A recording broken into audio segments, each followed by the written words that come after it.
A represión foi moi grande, non? Pero moi grande a nivel físico, porque houve mortes importantes de xente que foron buscar. Dous rapaciños que tiñan 18, 19 anos de Ardaña, acabaron matando os dous, tirados nunha cuneta. Regueira de Pardiñas, de Razo, pois, bueno, que se ensañaron con el, e así houve bastantes represaliados en Carballo. Pero despois houve xente que estivo encarcelada, incluso de torturas, para que cantaran, represión psicolóxica, de incluso estar continuamente un terror psicolóxico indo aos lugares onde estaba as súas familias. Eu sei no mesmo pola miña propia familia, meu pai, que ademais tiña certo prestixio, el nos anos 30 xogaba no Bergantiños e así, e teño que dicir, do punto de vista incluso anedótico, pero que xogando no Bergantiños salvoulle a vida porque había un de dereitas que o avisou de que iban a por el. É dicir, con isto que tamén había unha solidaridade humana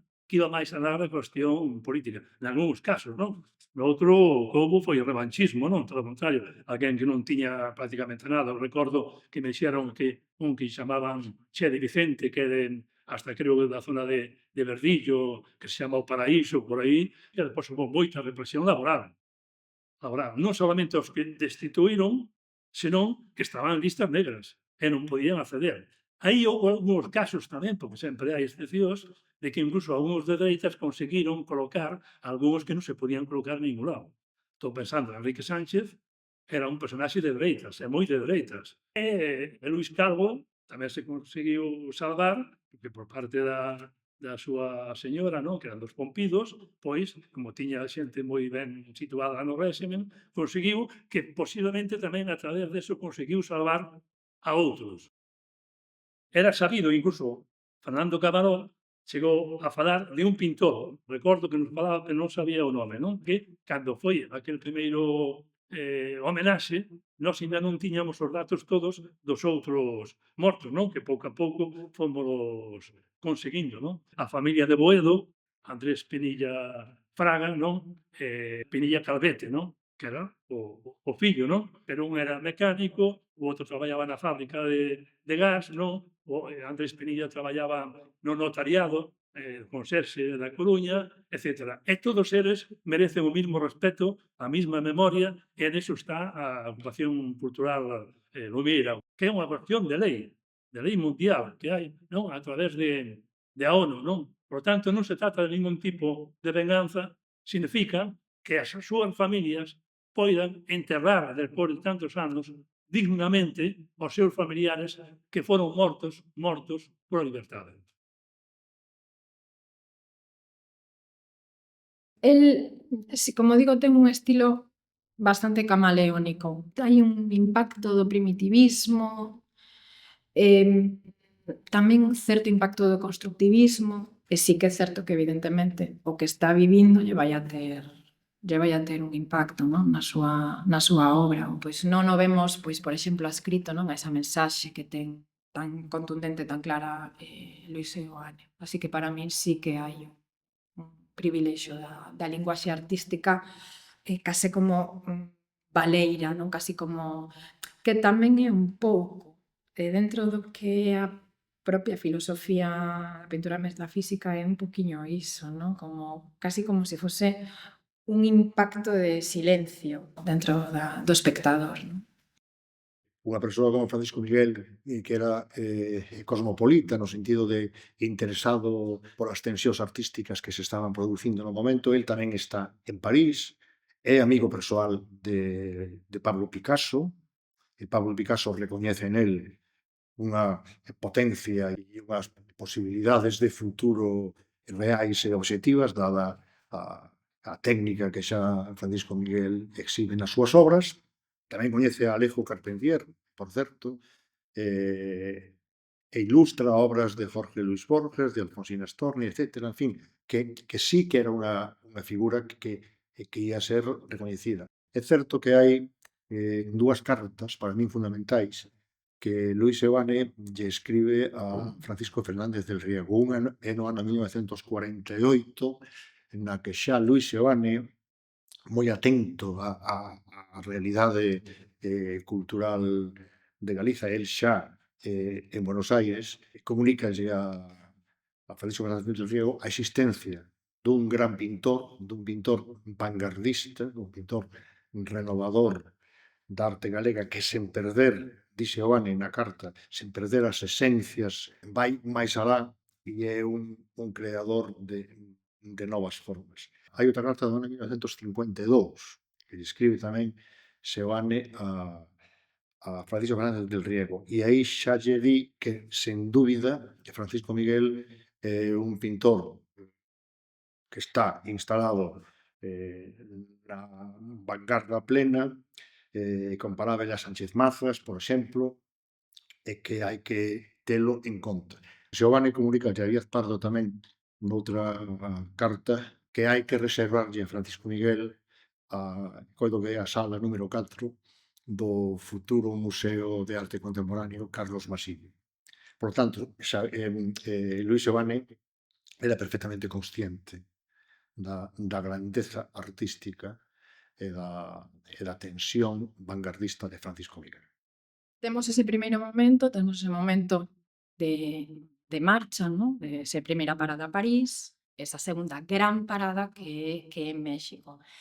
Que curiosamente, México tamén está chegando precisamente a ese punto do surrealismo, ¿no? Pues, por exemplo, con a Frida Kahlo. Claro, que pasa? Que ele en México atópase con as súas propias intradinámicas, ¿no? Da propia historia mexicana. El vai a estar ali, vai a ter moitísima relación con Siqueiros, vai a ter tamén, obviamente, relación con Frida Kahlo, con Diego Rivera, pero o gran impacto que ten na obra de Francisco Miguel esa relación con Siqueiros. Por lo tanto, el tiña xa, claro, era unha figura recoñecida en México.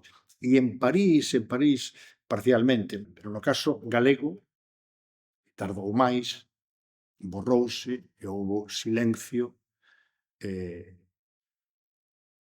Sira Alonso, a súa muller, foi clave para darnos fe da súa existencia. É algo moi bonito que acontece coa obra de Francisco Miguel e que Sira contanos como ela marcha con parte da obra de Francisco Miguel, xa non solamente por unha cuestión sentimental, senón por unha cuestión instrumental. Ela sabe que pode pues obter recursos económicos a través da venta das obras de Francisco Miguel. Ela marcha para Lisboa cos seus 3 fillos, que ese, desde logo, é unha narración que é absolutamente estremecedora, non? Porque conta como vai quedando cada vez máis en recursos, porque a súa idea é poder embarcar desde Lisboa até México. Esa obra de Francisco Miguel vai axudar a Sira a escapar do terror fascista.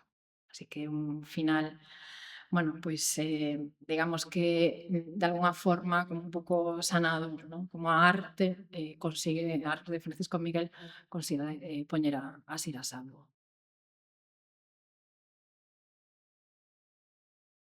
Bueno, este foi un caso un pouco diferente porque normalmente a Asociación de Recuperación de Memoria Histórica, os familiares contactan ca asociación. Neste caso non foi un familiar, foi Fernán Bello, que contactou connosco e pediunos que fixéramonos cargo da fosa. Entón, pois, fíxose un pouco o traballo inversa. Nós fomos os que contactamos cos familiares nos traballos de exhumación, solicitamos o certificado de nacemento, tamén distintas causas, e empezan a aparecer nomes. Empezamos a tirar do fío e tentamos reconstruir todo o árbol xenealóxico ata día de hoxe. Por exemplo, no caso de Bertua, pois tivemos a sorte de que era un personaxe moi conocido de Santiago, entón conseguimos contactar con el, e a partir dese contacto, pois foi nos facilitando cas primas, cas irmáns, e pouco a pouco conseguimos chegar ata o familiar directo, e tamén os testimonios orais, por exemplo, o caso de María, que estando xa no cemiterio, non habíamos falado con ela, e indicou xusto o lugar onde estaban os corpos. Cando empezaron cas exhumacións, na casa falábase moito deso, sobre todo con o meu sobriño, tamén é pintor, entonces como era Francisco Miguel, e logo pola tradición na casa de que se contaba de que, bueno, aparecera na chosa da familia, e logo enteráronos diante do noso, foi casualidade tamén, diante do noso nicho, o meu sobriño seguiu do proceso da exhumación desde o primeiro momento. Hubo un momento en que chamou por teléfono e dixo: María, estos marchan, non aparecen, estos vanse. Vouche mandar unha foto para que me digas si Che parece que ese é o sitio que che decía o abuelo que estaba ali. Mandoume unha foto, eu non tiña todo claro na foto exactamente porque a perspectiva non engañaba un poquinho. Acerqueime e vin que non era o sitio. O sitio que decía meu pai, foi o que nos transmitiu, que os do campo de Morgade, os fusilados, estaban enterrados a 3 pasos diante do noso nicho. Queremos decir que temos unha testemunha de primeira mão que participou en todo o proceso e viviu todo o proceso. Trinidad Martínez, 94 anos, foi realizada esta entrevista o 21 de febreiro do 2022. Conta como o seu pai, Leonardo Martínez, e o concejal Regueiro e varias persoas recolleron os corpos, veláronos, fixeron as caixas e enterráronos. Coco foi o que fixo a sepultura. Non querían que viñera o cura, pero o cura ven. Ao enterro ven moita xente. Despois o cura fixeronlle unha cousa. Un día despois de misar, deronlle un pau e partironlle un brazo. Da familia viñen os anos por difuntos. Eran da Coruña, viñan mulleres e homes. Despois, o non vir a familia, poñíalle eu un ramo de flores. E despois sempre leváballes un ramiño. Pero despois non mo deixaban poñer, porque decían que estropeaba a terra. Os meus pobriños. Eu rezolles todos os días. Parece que polo camiño deixou esa loita polo humanismo, ou ese fracaso do humanismo que dicía Bourdieu, que só queda a humanidade, e cando só queda a humanidade é a sociedade civil, e son este tipo de asociacións as que dan esa resposta. Entón, todo deriva nunha forma de traballo, pois, carácter totalmente humano e sen perder a perspectiva do que estamos facendo. Non estamos facendo arqueoloxía.